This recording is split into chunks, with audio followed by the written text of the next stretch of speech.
Hi, everyone. I'm trying a new thing by working here in my room, which I don't really prefer, but we're doing this today. And I wanted to talk about disdain. I know this well because this is something that I carried for a long time, as though you could kind of like carry a mask on a stick. So I'd take my mask and I'd slide it in front of my face, and I would put on my disdain mask.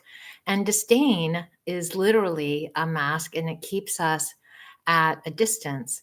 Disdain keeps us at a distance and keeps us in a superior position because we are looking down upon, we are frowning upon, we are disagreeing with something at a deeper level. It's not just a superficial disagreement, but we really frown upon and look down upon this thing, whatever it might be. And what I'm talking about when it comes to self-trust is getting to that place, really believing in yourself and doing the work. So if you're not doing the work, then you're either feeling really good about yourself, feeling grounded and centered, and like you do absolutely trust yourself and believe in yourself, which is wonderful, or you're not aware that you don't trust yourself, that you don't believe in yourself, but you may have some issues as a result, or you don't really want to do the work. And it's really, really difficult to do the work because we are being asked to drop in. We're being asked to drop in to examine things that are below the sort of normal, natural, intellectual level of consciousness. So consciousness is actually in the shape of or our minds are in the shape of a pyramid with the conscious mind up at the top at the apex. And then in the middle part is the subconscious part, which is where hypnotherapy takes place. And so when you're invited to drop in, you're invited to drop into that subconscious layer where all these messages, experiences, events from your past are stored. And it's really fascinating because it's like a treasure chest. So, what is inside? What's in there? Some people want to keep that padlock on the treasure chest, and other people are willing to maybe consider opening it at some point. Other people are willing to open it up right away and say, come on, let's go. I want my transformation now. And those are the people who really, do the work and get their transformation. So, where do you fit on that spectrum? Anyway, disdain is when you just like push the treasure chest aside and say, this is like not helpful or useful or valid. And you keep yourself at a distance and you keep yourself somewhat superior, but you're creating a block. So disdain is like a block, and it's a protection, and you're protecting your heart and blocking anyone from reaching your heart, your tender little heart, because it's been hurt many times and you felt some pain in your life. So you vowed at one point to never ever feel that again. So you sealed it up.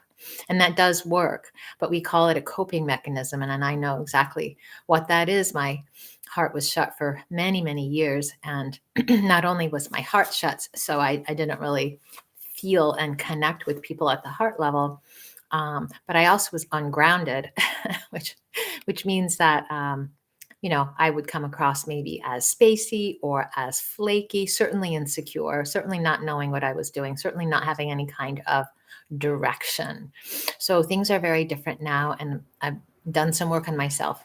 And I'm inviting you to consider casting aside any disdain you might feel for hypnotherapy, for therapy in general, um, for going into trance, for working on yourself. But probably if you're watching this video, and I hope everybody is, that you're interested at some level in what hypnotherapy is. So I do rapid transformational therapy, which was created by Marisa Peer, and she was a very successful, highly successful therapist for over 30 years. She spends her time between LA and London, and she's from England, and she established a school, and it's the Marisa Peer School. She trains lots of people like me to help lots of people like you overcome a wide range of issues. But what I'm doing now is I'm focusing on self trust, and I'm focusing on self belief. So I help people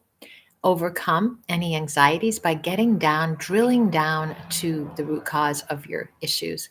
And I believe that self trust is at the core of all that is successful. We have to believe in ourselves, and we have to trust ourselves before we can take a move, before we can take a step.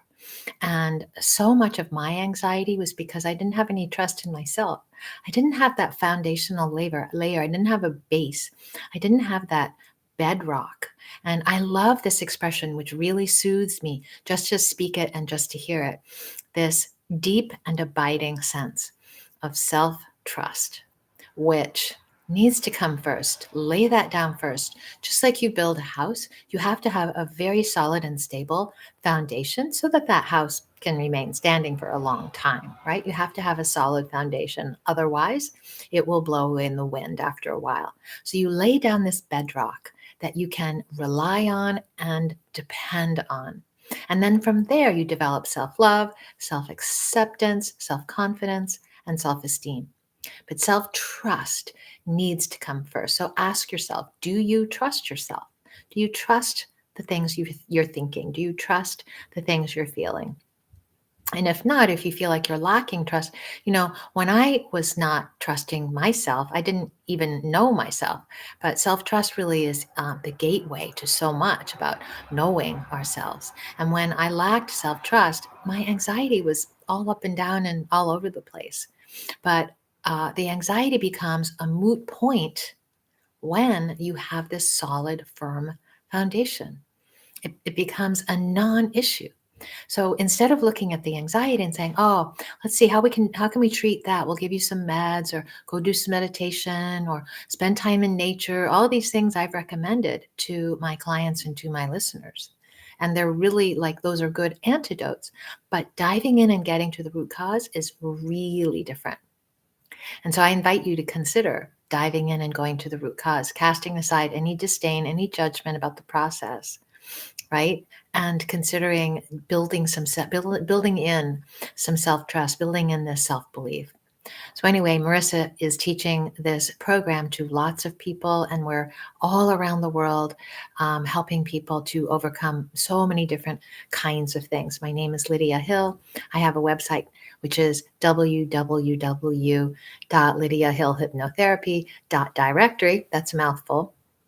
And I also have a group called Eradicate Self-Doubt and Anxiety.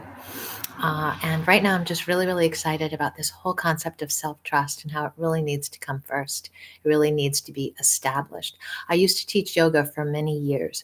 And when I would teach the standing poses, which are the poses that you do standing up on your 2 feet, not lying down, um, we would talk about the solid and stable base.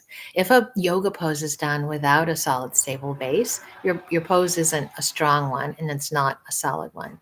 And when you're doing standing poses in many cases, or maybe in most cases, that your foundation are your 2 feet, the way you place your feet on the floor.